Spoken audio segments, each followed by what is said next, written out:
record.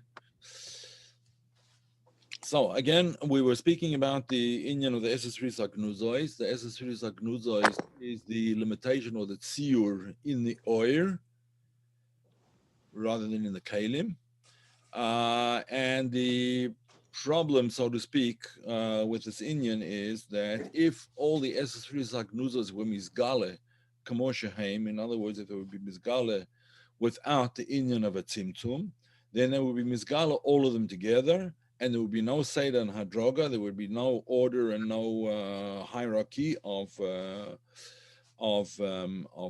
revelation, no Kadima, no Ichur, no before and after, no right, left, front, back, up, down, and so on and so forth.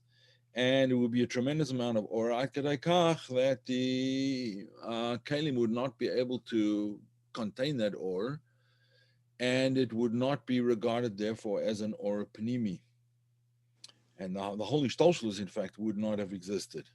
Therefore, the tzimtzum was necessary. Now, what tzimtzum are we talking about? We're talking about the tzimtzum HaRishon. This is the tzimtzum the later tzimtzumim that come in as well, but this is the tzimtzum HaRishon, and the tzimtzum HaRishon is the Or in the Oir HaShayach LaOlamus. As we said before, there's three madregas in the Or Ein Sof, the Etzem HaOr, the Or Shebeglu La'atzmoi, and the Or HaShayach LaOlamus.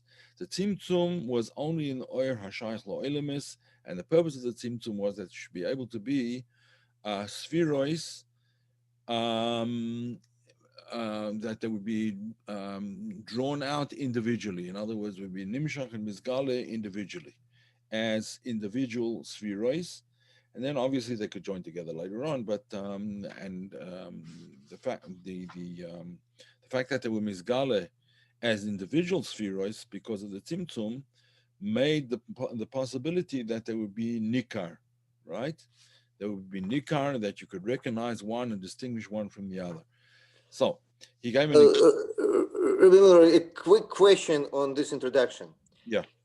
So the second madrega in or the le'atzmi, it's also a step down from etzem. Or how is it achieved if there is no tzimtzum? Oh, that's an excellent question. It's a question that I actually address in Mishnah's Chabad. If you have Mishnah's Chabad on that chapter on the three madregas of Oir,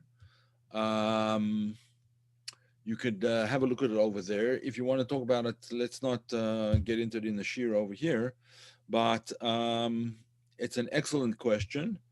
And it's not an inyan of tzimtzum, but it's an inyan of shir ba'atzma b'koyach mash azil yos b'poyel, and that applies even in the higher madrega of Or, not the Or that'll be b'poyel later on, but the Or that would be mislabish in the Torah, which is the Or shebegilu la'atzmai.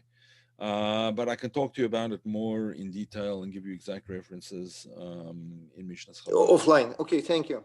If you would like. Okay, so, but it's an excellent question.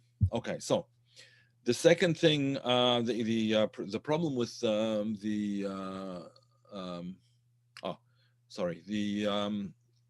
he gave a moshel for this inyan. He gave a moshel for the inyan of the tzimtzum in the oir, and the tzimtzum in the oir is like, for example, if you have the word baruch made up of four letters, beis reish vav chof, and the tzimtzum would be, by way of analogy, if you would just take one of the letters, the letter base, for example, right, and remove the other letters from it, even though the letter base was originally part of the word, and when it was part of the word, there was an or makif that joined all the letters together and emerged from the joining together of all the letters. There was an or makif above them that kept them, in fact, as one word, one concept. Now, if you remove the other letters, all that you have is the base. There's a roishem, there's an impression of that original oir, but it's not really the original oir. It's part of the inyan, but now that it's been separated from the other letters, it is it's manifested very, very differently. Yes, it's true that it's still the same ois base that it was, but since it doesn't have the other letters together with it, the or makif is not there. The or that unites all of the letters together is not there. That's where we finished up last week. And he explained this motion of the word Baruch, that in the word Baruch is Malubash, a certain concept, concept of brocha and so on, and the separation of the letters into individual letters, and that causes the or surrounding the entire word, so to speak, to be mistalik. Okay, now we are going to discuss. He's going to get into a problem with this marshal, which you might already have guessed. But anyway, the problem with this marshal is about to come on the screen, and we will start over here. Okay, can everyone see? I hope everyone can see it. Yeah, right? You can see? Yes, good. Actually, I don't have the chat on. Let me just make sure the chat is on so I can see. Can everyone see the text? Just type a Y or an N or whatever.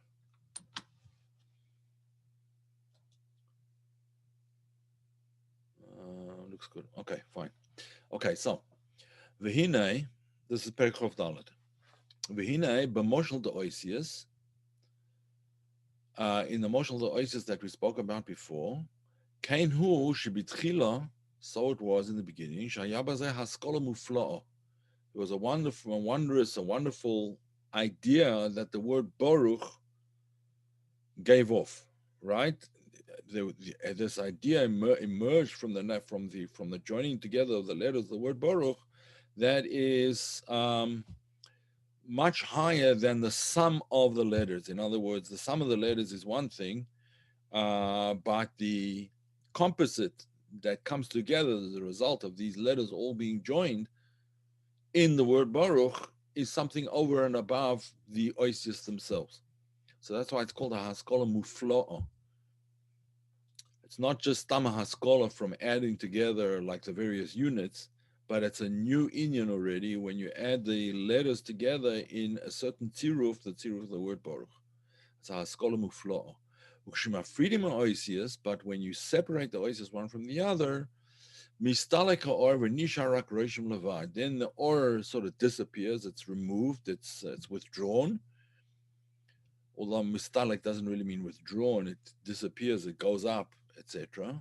The truth is, it goes up to a higher madrega. It's not that the or is removed, unlike the gra insisted.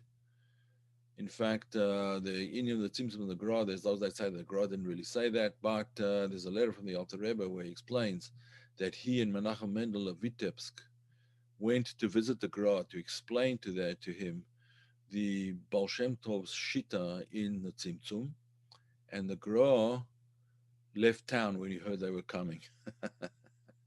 And he refused to see them, and he left town when he heard they were coming. So in fact, he was mitzvah that the Tanya should be burned because the Alter Rebbe speaks about the inyan of tzimtzum shaloki pshutoi in the Tanya.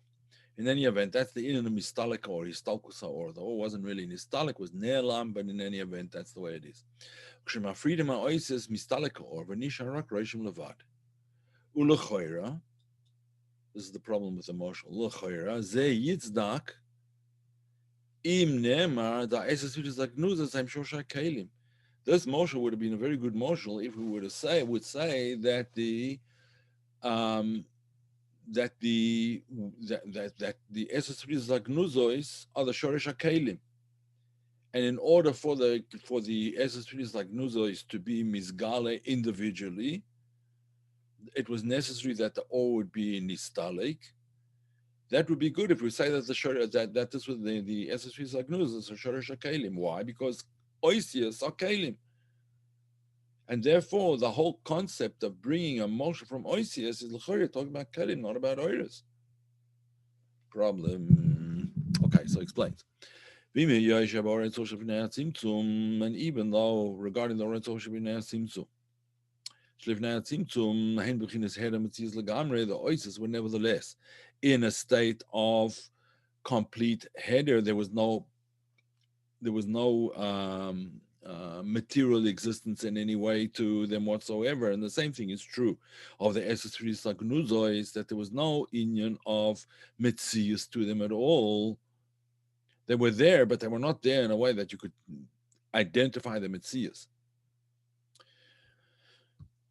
And therefore, maybe the moshel does taka apply. Maybe because the oisius that we're talking about, it's only in the moshel, but not in the nimshal. In other words, the oisius that would represent the enyan, inyan, the esos, like nuzois, since they were betalim completely, they were in a state of bittul completely. Therefore, you couldn't really call them kalim. So he says no. Mikoma koim liyosan shorsha hakalim shaykh loima dugma hanol. If that would be the shorsha kalim, then you could say the origin and the root of the kalim. Then you could give this moshel because oisias, in whatever way you look at them, the Indian of oisias is the Indian of kalim. And in fact, when we speak about the kalim, the shorish of the kalim, what's the shorish of the kalim? The oisias are rishimu. So the Indian of oisias has always got to do with the Indian of rishimu. The Indian of oisias is koach gvul in the Or Ein Sof before the tzimtzum. So if we're talking about the Inyan of Koach HaGvul, we're talking about the Oisius, even if the Oisius are not Nikaros, they're not, or Nikarim, they're not recognizable as individual Oisius because of the Gilu or Ha'or. Nevertheless, there must be the Inyan of Shorish HaKelim if we're going to talk about Oisius. And therefore, the Moshel is not the best Moshel. Baruch, and as we see with the letters of the word Baruch, the letters of themselves of the word Baruch are the Inyan of Kelim. A base is a clear, a resh is a clear, and so on and so forth. Oisius. Alafia Mavua Khan, but according to what we're explaining over here, Sha'esis was like Gnuzas and Shorsha Oirois, that the sefirot on the hagenuzot are not the Shorsha Kalim, but rather the Shorsha Oirois, as we've been explaining all along. Mashayach Loimar, Kmo Bahamoshel. What's it shaykh? What's it relevant to talk about the moshel of Oisius? Shebetchila noisa haskola, that in the beginning there was an idea that was contained in the Oisius, ukshanifra ois, and when one letter is separated from the word, ein bo haskola, then there isn't that haskola sort of disappears. The only what's left is only a reshim. Kimat, only a little bit of it is left. In other words, a reshim. Macha shakohu b'chinas oir. How could we say that if we're talking about all of it being in the oil? In other words, the essence is in the agnus in the or. So this whole moshel doesn't apply. The moshel of Oisius simply doesn't apply. It's not relevant. But he's going to give another moshel, as we'll see shortly. Tehina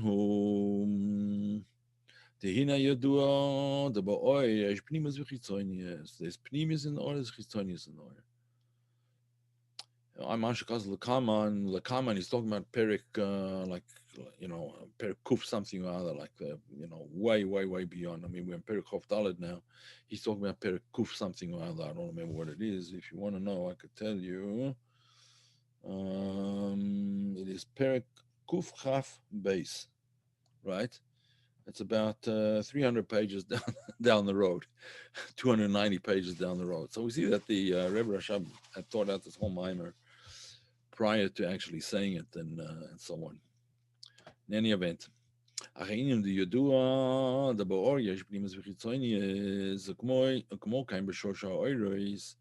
so too in the Shorshai oil is just like there's pneumis and chitzonis in the oil. What's a pneumis and or chitzonis or? Pneumis or is the or shebegilu la'atzma. Chitzonis or is or hashayach la'olemis. Right? Essentially, that's the distinction. And so too in the Shorshai oil, which is what we're talking about now, you would have that distinction: the or that shaykh to gilui, and the or that's not shaykh to gilui, the or which is the pnimis or not shaykh to gilui. So in the shorsh ha'oires, yesh gam ken pnimis v'chitzonis. There's also a concept of pnimis v'chitzonis. The gam shehem v'chinis pshitus. That even though all the oires of the or of the esesudis are knuzois, as we explained before, are b'chinis pshitus. In other words, it's not possible to distinguish between one or in the other in the oil, as we have a motion from the prism, the light that's going to the prism. You can't distinguish blue light from red light as before the or goes into the prism, but after tzimtzum, you can distinguish. He has red light, he has green light, he has blue light, and so on and so forth. Anything that there is in Revelation, what you have later on must be somehow implicit in the Shorish and the Makor, even though it's not explicit, but it's implicit in the Shorish, in the Shorish, in the root of the Or Lamaila. And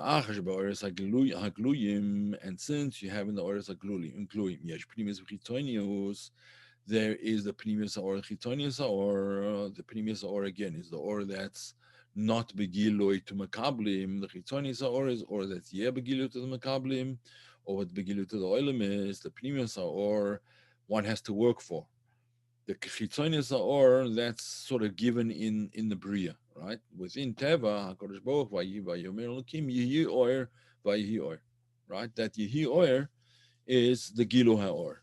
Masha ein kain the vayihi or is the or that'll only be lasid lavoy. That or remains hidden.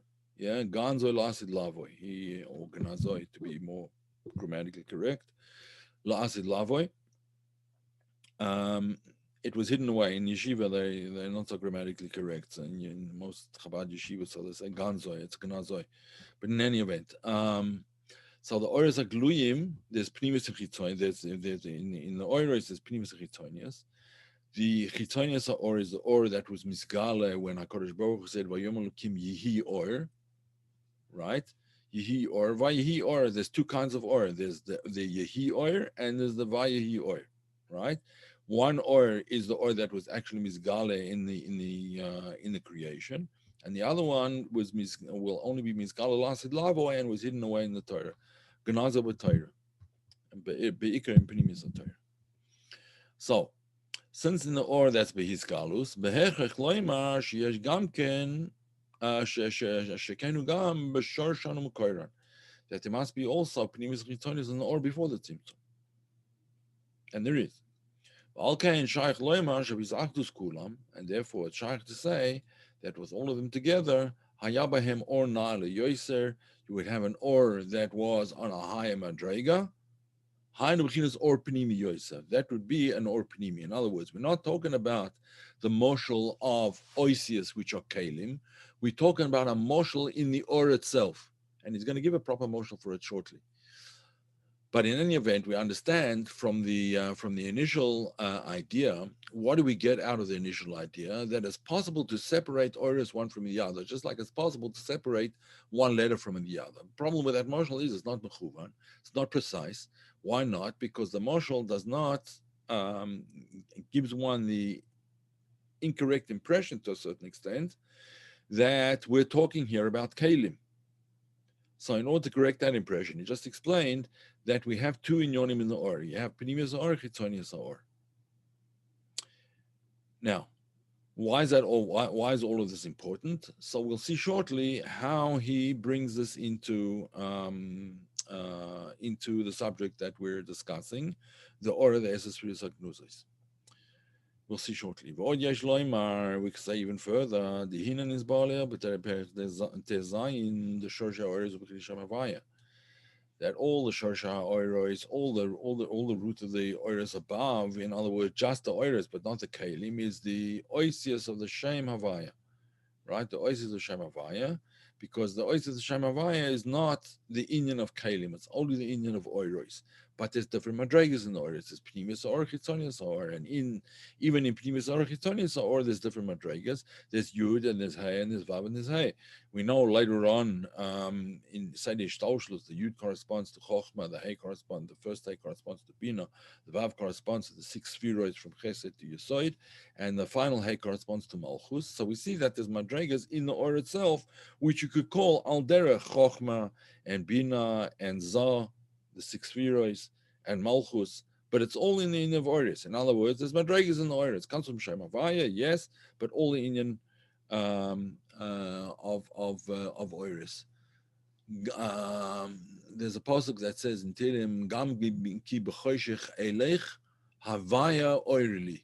Right, havaya is the Inyan of Oir. Havaya oirli. Even if we're walking in the choshech, havaya oirli. In other words, the Inyan of havaya in the Oiris. V'hinei ba'oiris hamislabshim b'kelim. When we're talking about oiros as they come down into the kalim, the bekulam hu shem havaya, that all the oiros are all the shem havaya. Nevertheless, harenoidish yesh chilukim b'Hashem havaya.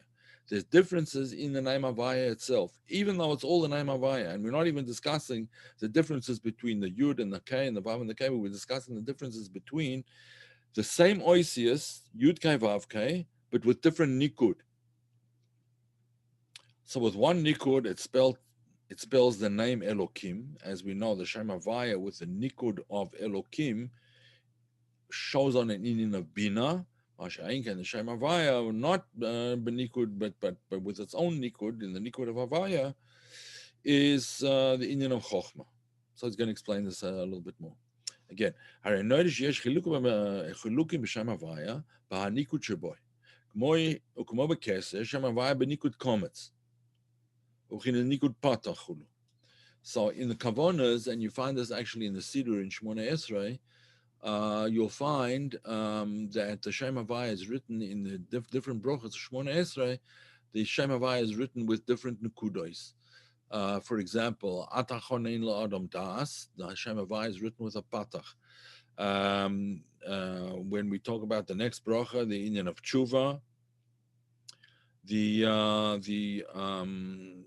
nakudos are etzeire, and so on. And so it goes on with when we say Kel Ram Chanunata, Chanunama Belisloyach, then the Shem Havaya is Bechinas Segol. And so it goes on. Rei is with Ashra, and so on and so on and so forth.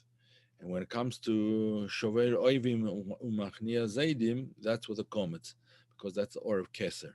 In any event, we find that the Shem Havaya is menukad in different ways. Either it's menukad with Shem Elokim, as I mentioned before, or it's menukad with the Inyan of the same, basically the same nikud for all of the oisias, Komet, Pasach, Tzeire, and so on and so forth. Okay. Gam yesh b'chochma Shem Ab, bina Shem Sag.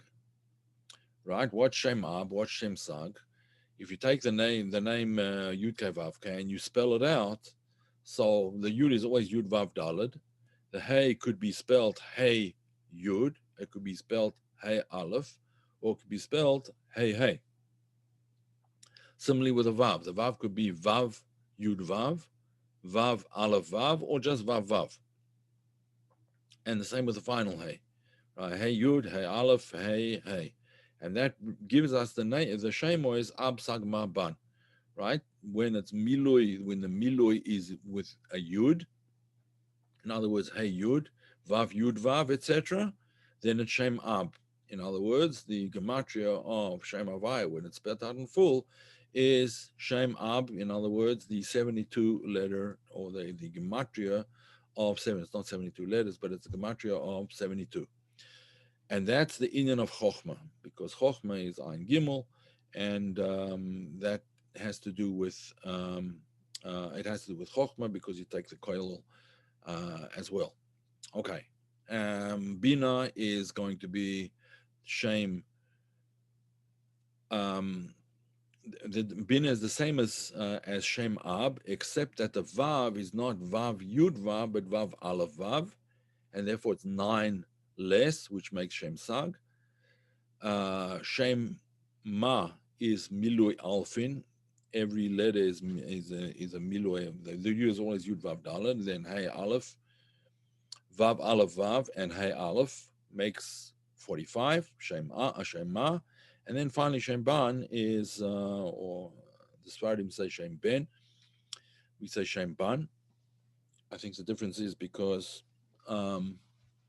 we are brought up in Western countries. In Western countries, there was an issue of calling anything Ben for obvious reasons.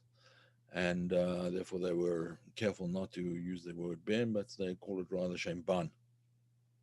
Okay, so that's Shem Ban is Yud Vav Daled, Hey Hey, Vav Vav, Hey Hey, right? Adds up to 52, Shem Ban. Okay. So, what's this Inyan? V'yadu da Shemus hein levushim el ha'oiris. The Shemus are levushim for the oiris. Now, what does it mean as a levush for the oiris? There's a difference between a kli and a levush, as he's going to explain shortly. But basically, the difference between a kli and a levush is that a levush is something much more dakastic. It's much more refined than the inyan of a kli. A kli comes from a different shoirish. A levush comes from the or itself. As you can see, The levush of Shem Ab, Shem Sag, Shem Ma, Shem Ban, and so on and so forth comes from the name Havaya itself, just iterated. In other words, spelled out, right? Spelled out in full. So the levush comes from the oil itself. Masha Ein the Kli has a different shorish. The shorish of the kalim, as we said before, is the rishimo. The shorish of the levushim of the oiros is from the oir itself, from the Shem Havaya itself. Okay. We do it. Hashem is saying levushim al oiros. Why she's by the common, etc. Shal dezeh who is chabrus haor imakli. What's the purpose of this levush? The purpose of the levush is to take the oil, which is very refined, very dark, right? Very refined, and malbish that ore in a kli. Now, how do the oris and kalim join together? If the ore is very refined and the kli, relatively speaking, relative to the oil, is not nearly as refined. I don't want to say it's grob, but it's a kli, right? It's a kli. In other words, the union of helem. Therefore, how can they join together? So you have to have a mamutza that joins the two things together. What's that mamutza? That mamutza is the lavush that was made by the oil in order to be able to go into the kli. It's produced from the oil itself in order to fit into the kli, so to speak. Okay.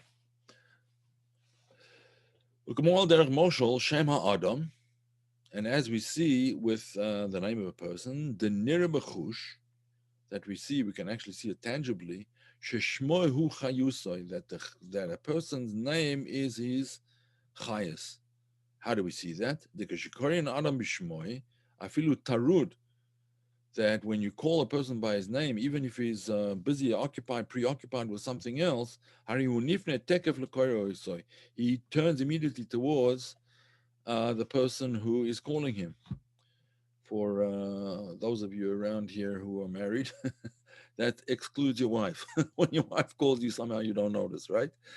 But I'm just joking. But or the husband when calling the wife, yeah, that's we notice that. In any event, the inner of shame is attached to the essence of a person. In other words, the shame is such that it has it's chafif, as they say in Hebrew. It's very close to. It's like it's closely aligned with the oir. The name of a person is closely aligned with his neshama. It's like it's the lavush on top of the skin, so to speak, of the neshama, so to speak. It's not a rough outer garment like a coat. It's a refined inner garment, so to speak. V'yadua, as we know also, shegam his alfus gedoyla, Rahman litzlan, when a person faints, Yecholim lahachzir al yedei kriyas Hashem. You can bring him back by calling out his name. Right? You can bring him. Why? Because since the name is a levush for the neshama, when the neshama is mistalik from the goof in a state of fainting, in a state of a coma, it's possible to bring it back by way of a name. Now, it depends on the depth of the coma, it depends on who's calling the name, and so on and so forth, but it is possible to do that.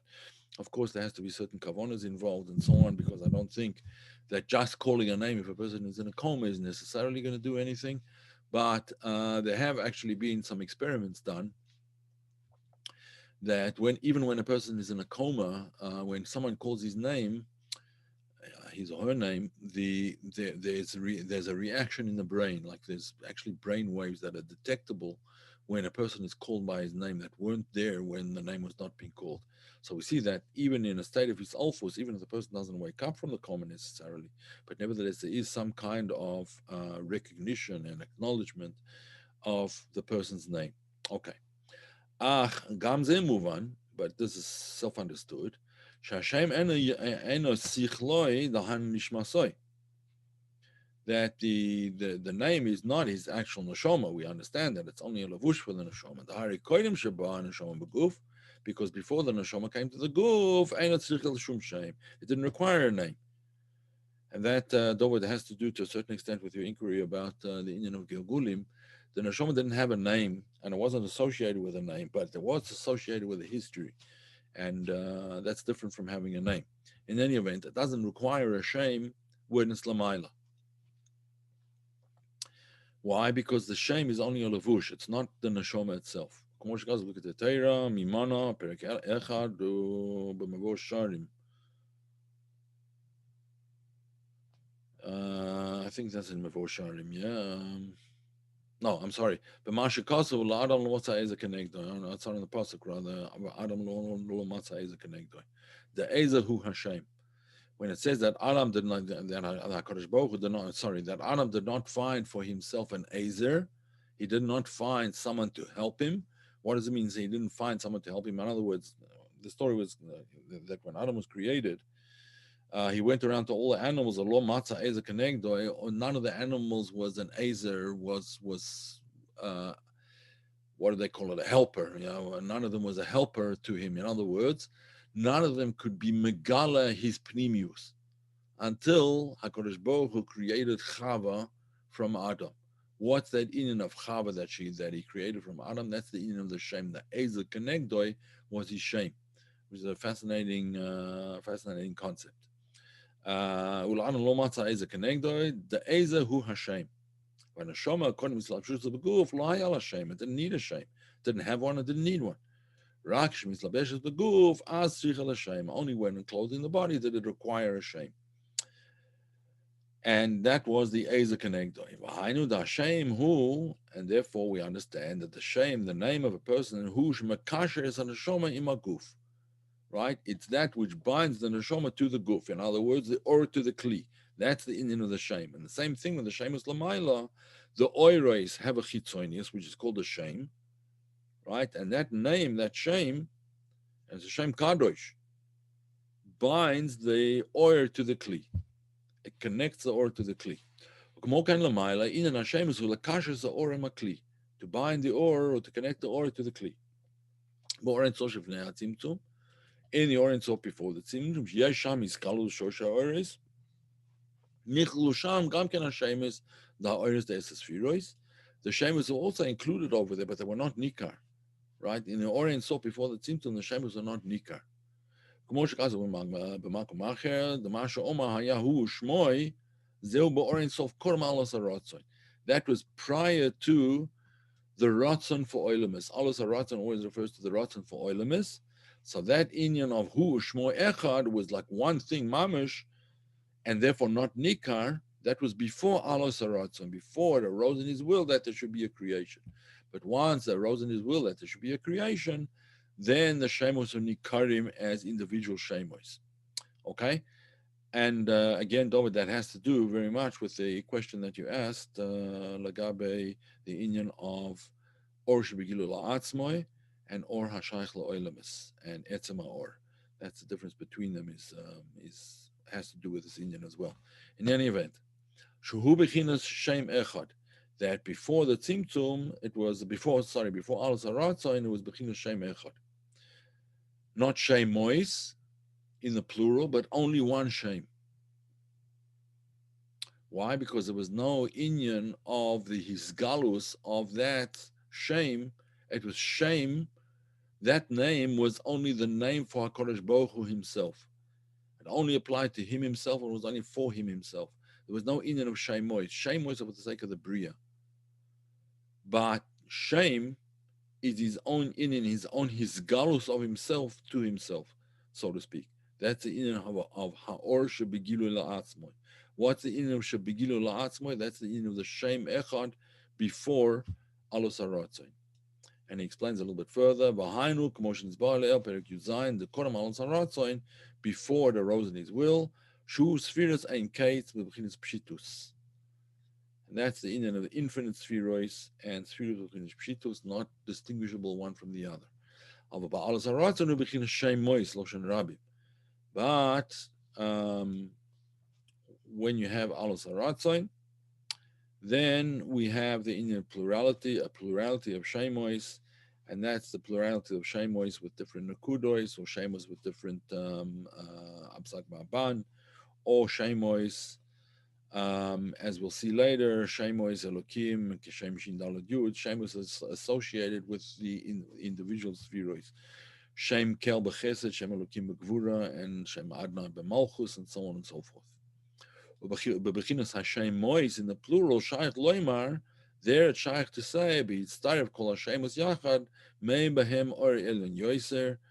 When all the shemos are joined together, then they elicit an or which is higher than all of them. While there is chalkus mismata or, and therefore when one shem is separated from the other, just as one sefira is separated from the other, then the oil is reduced. Okay, kitzur. How could we say that the emotional oasis and the word Baruch, for example, are the Shosha Oiris? That's much more applicable, it would seem, to Kalim. Hayin Hu, the Gamba Oiris, Yesh Pnimius V'Chitzonis, and the Inyan is that's Pnimius V'Chitzonis in the Or also, and in Chitzonis Or, you have the Inyan of Shemois. Davalos Haratzoin, when it came to the Ratzon for Olamas, but before the world was created, before the actual tzimtzum, never there was Alos Haratzoin, Hu B'China Shemois Loshen Rabim. But before that, there was only shame, one shame, shame echad. Hu ushmoi echad. Shmoi, one shame. Okay, he's now going to give another marshal that explains this in a little bit better. We're in Perek Chof Hey. We're not going to finish Perek Chof Hey tonight, but we will at least start it. And then next week we'll be able to finish the Maimer. Be'ezus Hashem. All right, so Chof Hey. Ach, yesh loim, the Kamo HaMoshel Anal Ba'ois Beis, Mitayvus Baruch, like we said before, with the marshal of the name, the word Baruch, and one letter separated off from it. We can use a different marshal, somewhat similar to the one to the marshal of Baruch, the letters of the word Baruch, somewhat similar, but different enough that it gives us what we need. The problem with the word Baruch seems to be the Indian of Kalim. Each letter is itself a Kli, and therefore it doesn't seem to be the appropriate marshal for the Indian of the Oiros. But we will find now, or the Rebbe will give us a marshal for the Indian of the Oiros being drawn down, being nimshach individually. And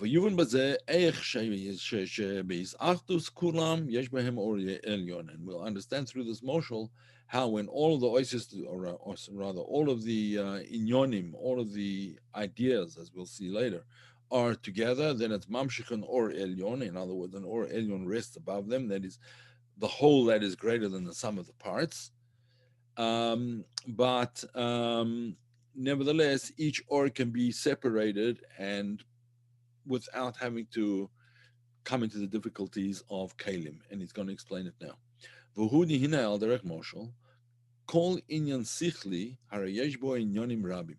Any intellectual concept has many inyonim associated with it. In other words, a concept is never a concept in isolation. A concept is part of a constellation of ideas, right? There's a whole web, a network of ideas that explain a certain idea. You can never have an idea completely isolated from all other ideas. Otherwise, it would just simply wouldn't make any sense. It makes sense within the network of ideas, within the constellation of ideas that we're talking about. Yes, it's true. We can separate this idea out and we can explain it in terms of itself. But in order to be able to explain it in a much deeper way, we have to explain it in terms of the constellation, in terms of the web, in terms of the connections this concept has to all other connections in the overarching concept that we're talking about. So, for example, let's just give a mathematical example, an example from math. If you're talking about, for instance, some kind of equation, right? Some kind of equation. So first of all, there's the whole concept of what an equation is, right?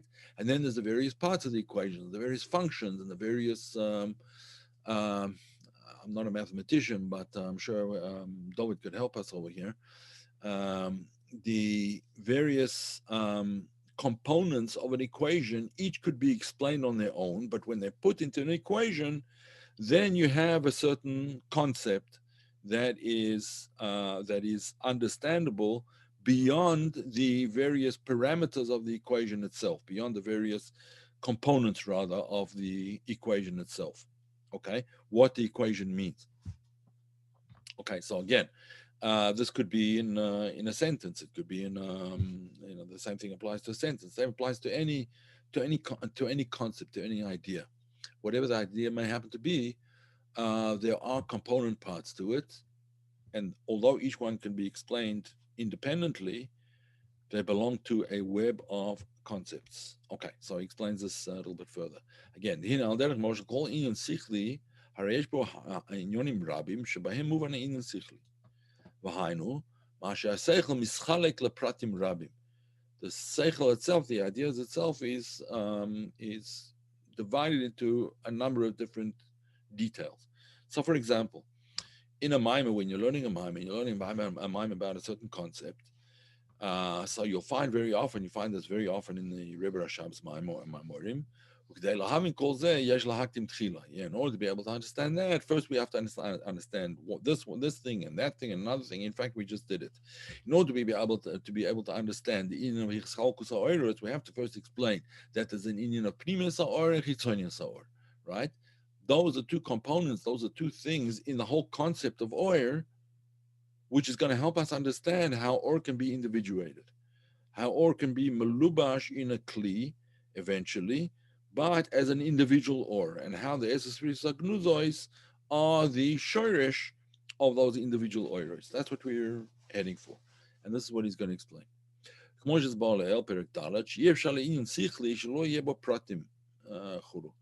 It's possible to have an overarching seichel without various details of the seichel. That if you understand the protim of the seichel, you will understand the seichel. In other words, the seichel is the overarching thing, and then there's a web of ideas, of interconnected ideas that explain that idea. Those are called the protim, the details of the idea. So you have the Indian kloli, and then you have the protim. You have the klal, and you have the prat. You have the overarching concept, and you have all the details within. And some of the pratim are more, let's say, more refined, more inward, more shaykh to the overarching concept itself. And other pratim have to do with, let's say, the effect of this idea on things outside of itself. So let's say we talk about a medical concept. Let's just take something that's in everybody's minds these days, the concept of corona, for example, right? So there's the medical definition of what it is, and then there's the idea of how it affects people, what it does when it's in the human body. There's what the DNA sequence of corona is, and then there's the way that DNA affects the body, and then there's the way it's affected by other how do you call them? Other,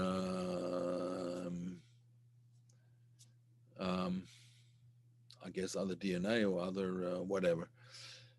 You get the idea. There's protim and there's pita protim. Some of them are more shaykh to the Indian itself. Some of them are more shaykh to what the Indian does. Some are more shaykh to what affects that Indian, and so on and so forth. All kinds of different components. When we're talking about being mashpia the seichel to someone else, from the mashpia to the makabel. Now, the mashpia, it's understood that the mashpia has the concept clearly in his own mind, but he now has to give it over to a talmid. Now, how's he going to do that? He can't inject it.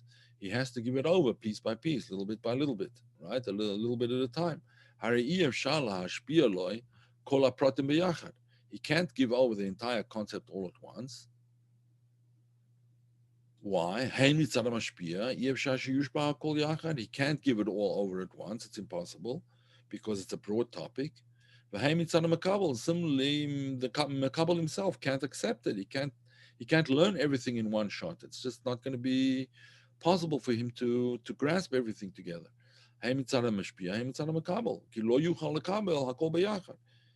Right? He has to learn it bit by bit and then put the pieces together in order to be able to understand it. Just like you learn any subject, you start off at the bottom, you learn the basic ideas, and then each idea has its connection to other ideas and has depths to it and has various stages in it, and so on and so forth, until you get the composite idea and one's able to understand the whole thing together. So the person cannot grasp it. It has to be given over to him, each detail on its own. Until he has all of the details, and then he can put them all together in proper sequence. And then the Ora Klali Hopefully, it will come down to him and he'll understand them. V'hinei, Gabe HaMashpia, as far as the mashpia is concerned, shkva yuklulim b'sichlo kol hapratim, that all of the details were already included in his seichel. Kva yadu lo ha'inyan sichli. He already knows this concept. Haba me'apratim ha'elu, that emerges from all of these pratim together. Aval makabel k'shiyadu aloi rak prat echad, but the makabel, when he knows only one detail of the whole picture, or shnai mehem, or two details, he still doesn't know the entire concept. He only understands one little piece of it, and a piece here and a piece there, and eventually he'll piece the whole thing together, get all the little pieces together, and then the picture will become clear to him.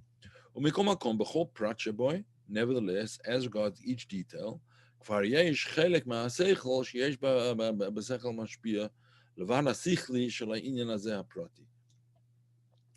nevertheless, even though the mashpia is only giving to him and giving over to him a part of the seichel, nevertheless, it's the connections, how this inyan is going to connect to the other inyan is already implicit, not explicit, but implicit in the idea that he's going to um, soon acquire. In other words, the building blocks have connectors on them, so to speak, so that this block connects to that block and not to another block, right? A connects to B and not to C.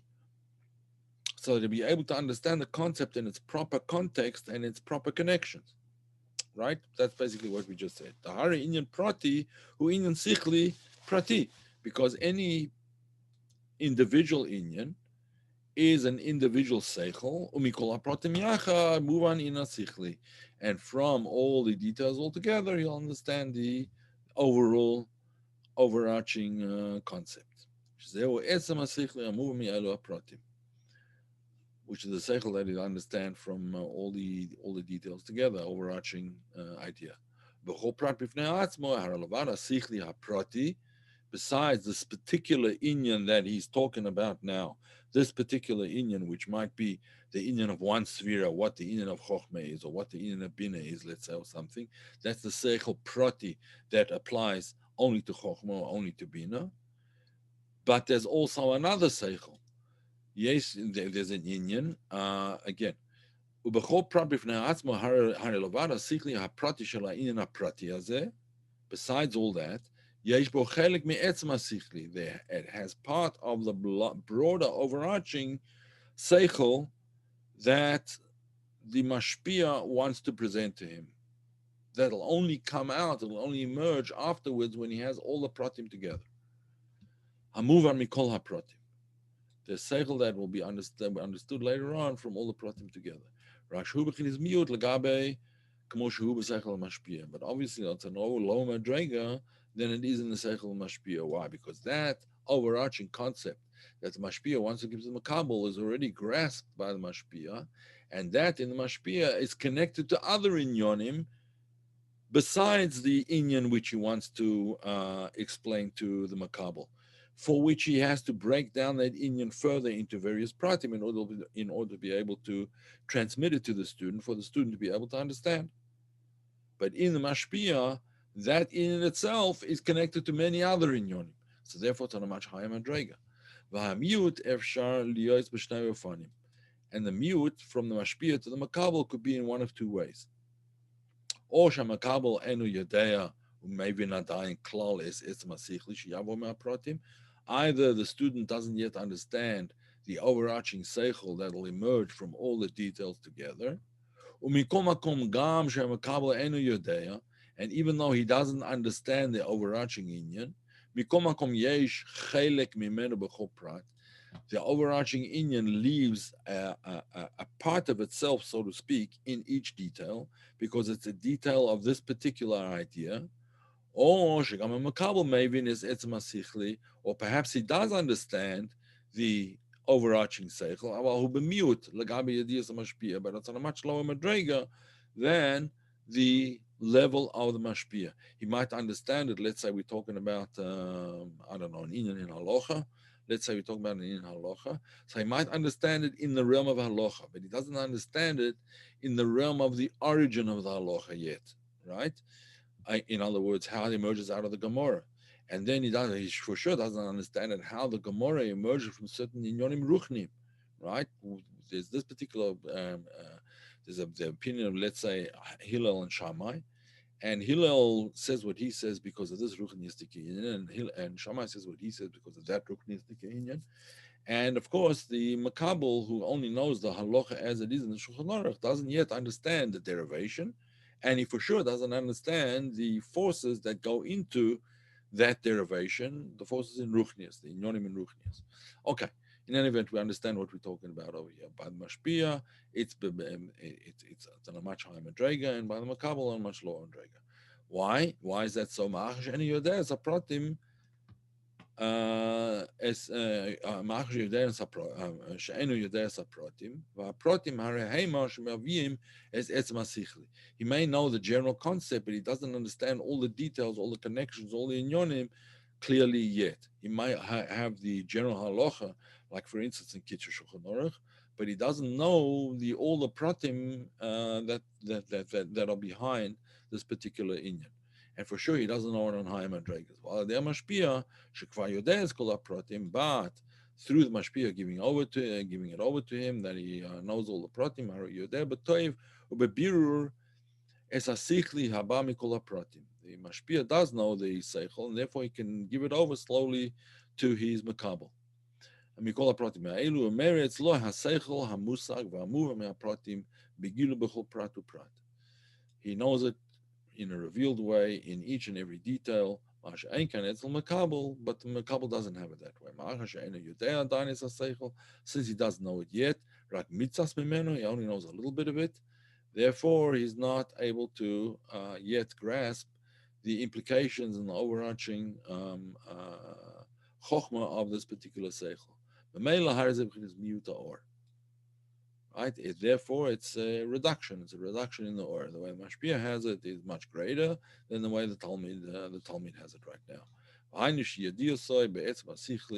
Meaning to say that his knowledge of the etzem concept hu b'miut, v'gamashe b'chol prat yodeh es etzem asichli sheba mizeh hu b'chinas miut or. And even each prat of it he doesn't know, so therefore the each prat by him is also b'miut, even though he does know some of the ideas, and one thing depends on the other. In other words, because he doesn't know the depths of each particular prat, therefore he doesn't know the depths of the overarching concept, and vice versa. And nevertheless, this particular prat that he's learning now, this particular inyan, is nevertheless shaykh to the whole inyan, and therefore he has a certain chalik of it. When all of these pratim, hagam she'az yodea, gam amakalos inyan asichli, umeretz lo inyan pratim, when all the pratim are, when eventually the student gains all of the pratim together, mikol makom yesh b'zeh prat hefresh gadol mikmo shaya b'sechel mashpia. It's very different from the way it was in the Seichel Mashpia to the way it is by the Talmud, because he's still a Talmud and he didn't yet reach beyond his Mashpia.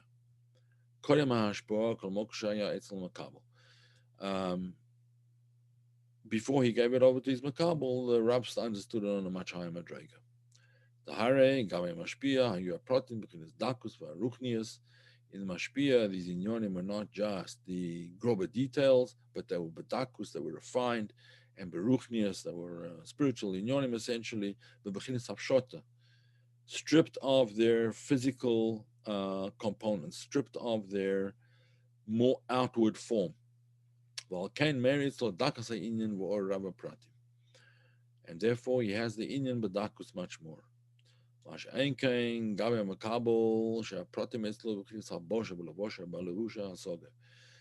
by the Talmud, the way he has to understand it, he has to first understand it through the garments of Asog, in other words, through Masholim, and through explanations, and through other Masholim.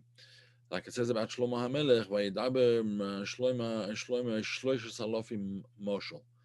Shlomo HaMelech gave 3,000 Masholim. Now, the way that's sometimes understood is that he spoke 3,000 Masholim, 3,000 different Masholim for 3,000 different Inyonim. That's not the way Hasidus explains it. He explains 3,000 different Misholim for the same Inyan. In other words, in order to be explained the depth of his understanding, he had to give a moshel. But because the moshel was still too deep, he had to give a moshel for that moshel. And in order to be able to explain the first moshel, he had to give a second moshel and a third moshel and 3,000 masholim for every inyan that he wanted to explain. That was the depth of his machshavas, 3,000 masholim deep, so to speak, for each hasoga, for each inyan. And that's basically what we're talking about now. Lagabe the Rav. Not only does he understand the nimshal, but he understands all the masholim, which is now giving over to the Talmud as the 3,000 moshel. In order to, we're talking about a Rebbe here. We're not talking about some teachers, right? We're talking about a Rebbe, the way the Rebbe gives over to his Talmud and so on. In any event, we understand the Inyan. Again, Masha Einkein, Gabi Amakabel, Shaprotim Eslu Lukinis Habosha, they close Belavusha Hasoga, like in Misholim, for example. Alkein Gamkshem Makabel Kol HaPratim, even though he has all the details, Umeir Etzlo HaInyan, Bohem, and the Inyan is grasped within those Misholim, within those Lavusha Hasoga, Ein Ze Bechinis Dakus Beribu, or it's not in a refined way, and it's not in a way of a tremendous amount of light. It's an or tzimtzum.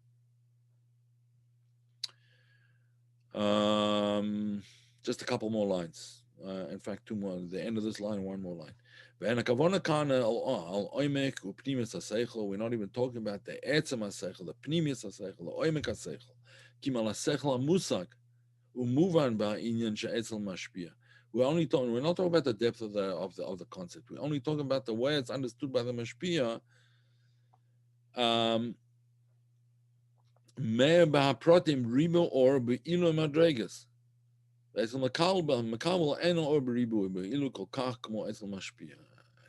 way it is by the mashpia is not going to be the way it is by the makabel. Even though the makabel has all the pratim, he still doesn't have the etzem haseichel the way it is by the mashpia, because the mashpia has it in a much greater system of machshava than the makabel has for this particular inyan. All right, we'll stop here and we'll go to the Dugma Mizela Mailam. Yuvan Elbin and Spirits. We'll go into that next week. Bezos Hashem. Are there any questions? We'll go over this last little bit again, probably. One question. Yeah. When we said that before Alas Arotzen, there was only one shame of Hashem. Yeah. In other places, we say that the shame is needed only for somebody outside, somebody else. At that level, nothing is created. So what was the function of the name, and why was it needed? Same, more or less the same question as before, in a sense. The Inyan is basically like this.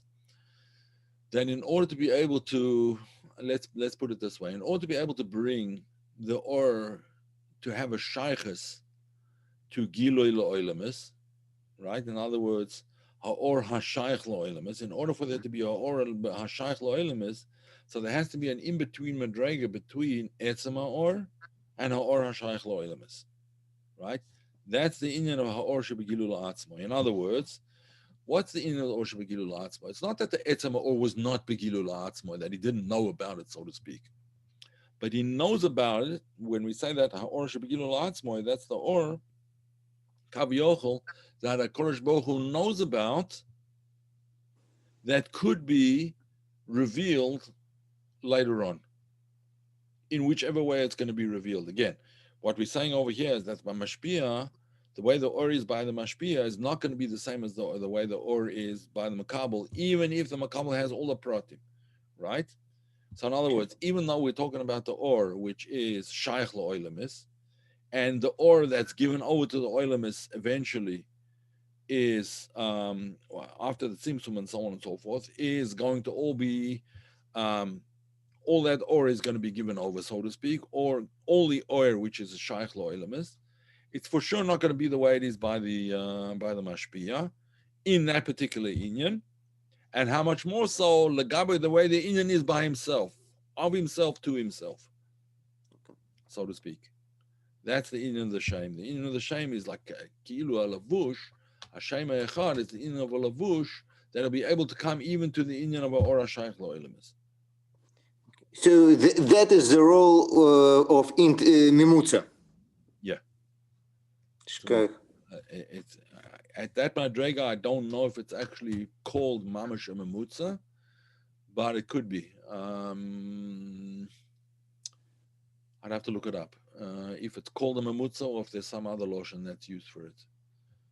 I'm just trying to remember. Yeah. But in any way, it's all derech the inyan of a memutza. Yeah.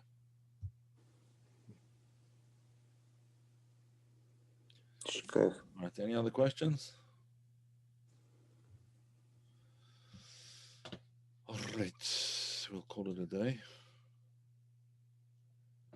And all right. See you all next week. All right, thank you very much. Next week is not Yud Shvat, is it? No, it can't. No, Yud Shvat is in 2 weeks. All right. Good. Yeah. All right. Hagenuzot.